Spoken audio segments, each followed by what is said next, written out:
Okay. Question 2. You have a 6-liter mop bucket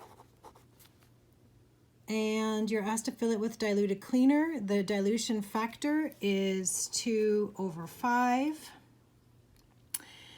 How much cleaner will you need to fill the mop bucket at the proper dilution? Okay, so if this is how much cleaner I need, this is total volume